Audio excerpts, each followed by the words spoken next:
Hello, leader. Did you know that 82% of hiring mistakes result from poor role fit rather than a lack of skills? It's a costly mistake when you put the wrong person in the right role. So let's talk about why it happens, how to recognize it, and what to do about it. Welcome to the Stacking Your Team podcast. This podcast is for anyone looking to strengthen their leadership skills and build a high-performing team. I'm your host, Shelli Warren. Leading people can be tough, but it's a skill we can all continue to develop. You already know that whether your workplace is big or small, people are your greatest asset and often your largest expense. That's why you take your role seriously and want to keep growing as a leader.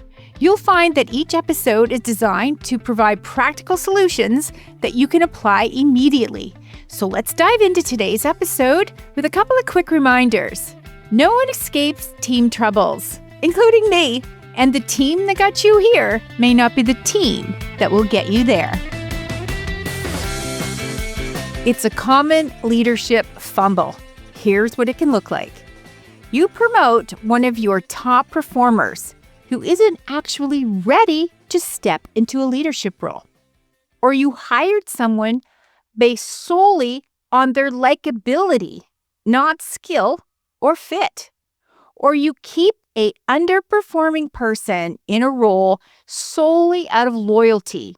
Or you fear that if you terminate them, others are going to follow. So what's the hidden cost of these leadership fumbles? Here they are: productivity, a drastic dip in team morale, and a noticeable impact to your revenue. So let's have a look at this. Do you have someone in the wrong role?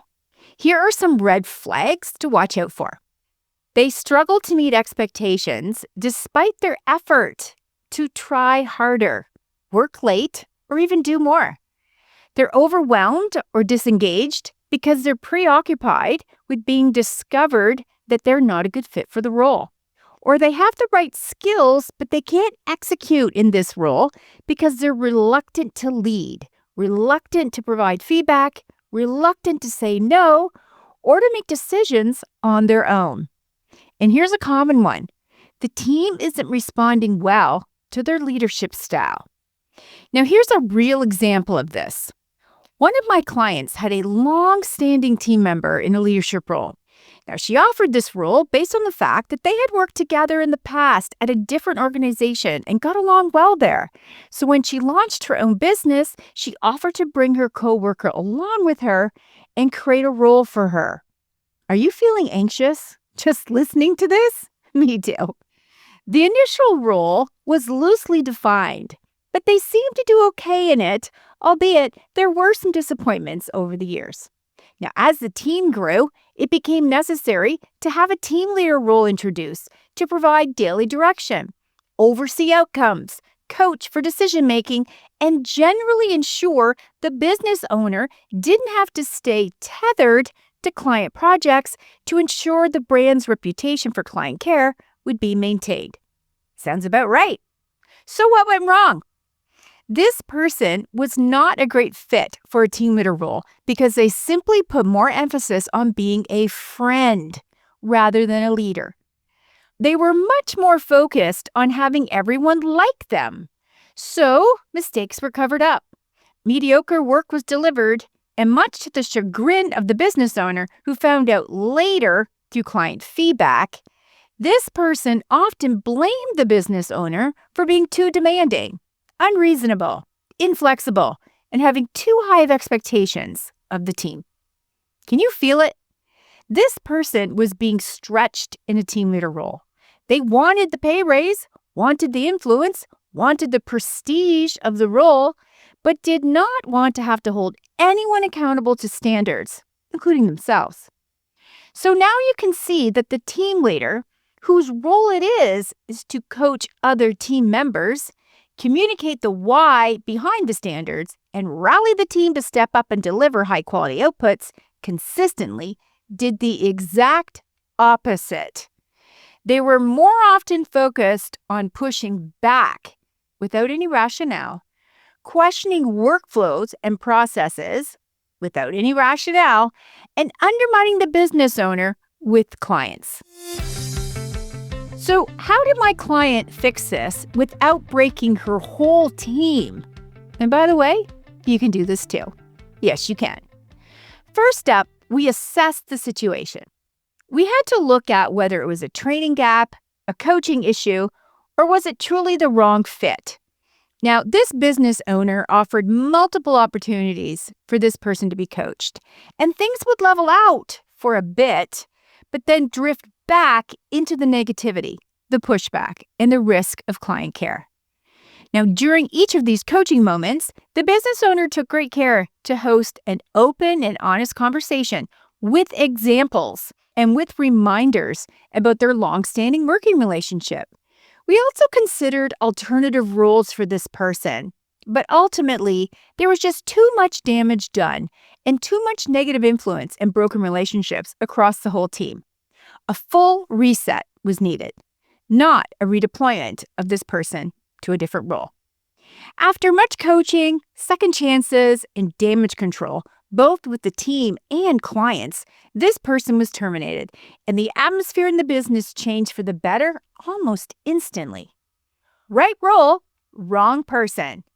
Double down on the fact that there was a lack of accountability and professionalism. Well, it all just became too much to tolerate, and it was time to end it and replace this significant leadership role with someone who was much better suited to lead people, processes, and this specific profit center. So, what did my client learn through this experience? And what did her leadership lab peers learn as they were right alongside her through this whole thing? That's what happens in the leadership lab. Everyone is interested in each other and what they're up against. Everyone may not have the exact dilemma to work through. They may have had it in the past, or they may recognize that a similar situation may arise in the future. But they are keenly interested in being proactive and prepared based on one another's experiences. So here are a few things to consider when you want to end some of your critical leadership fumbles. First up, don't confuse potential with fit. Just because someone excels in one area doesn't mean they'll thrive in another. Come on, we all know people who are great at something, but that's not a guarantee that they would be a great trainer or a great strategic planner, communicator, or an extension of the brand. So choose wisely. There's a lot at stake for everyone. Next up, watch for early signs of what I like to call not fit for purpose. The sooner you catch a mismatch, the easier it is to fix. You know, one of the biggest complaints that team members make about their leaders is that they're being duped by people in roles that shouldn't be. The team sees and they are flabbergasted that their senior leaders don't. It's so frustrating for them, and it's a terrible reflection on how connected their leaders are to their extended team. So host more check-ins, more one-to-ones.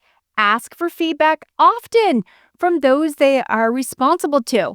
Check their work. Listen to what clients, vendors, and partners have to say, and take it all in seriously. And lastly, be proactive, not reactive. Build a culture where people are developed for the right roles on purpose, by design. Wait, don't rush to simply put a butt in the seat of a role, because every role that you define as necessary deserves to have the right person in it. After all, even the most unassuming of roles has influence on what's happening in your business.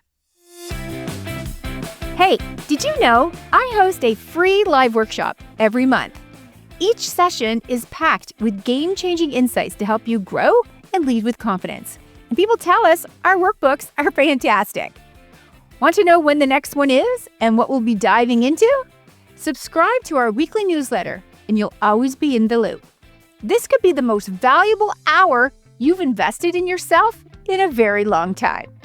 And if you found today's episode helpful, please share it with a friend. Tag us on Instagram @StackingYourTeam, leave us a 5-star rating on Apple Podcasts, or visit our website and grab some of those fantastic free resources over there. Don't miss out. Everything we do at Stacking Your Team is designed to help you strengthen your leadership skills and build a high-performing team. So I'll see you on Instagram or LinkedIn, and of course, I'll be here next week to join you as you step into expanding your leadership skills even further. See you then.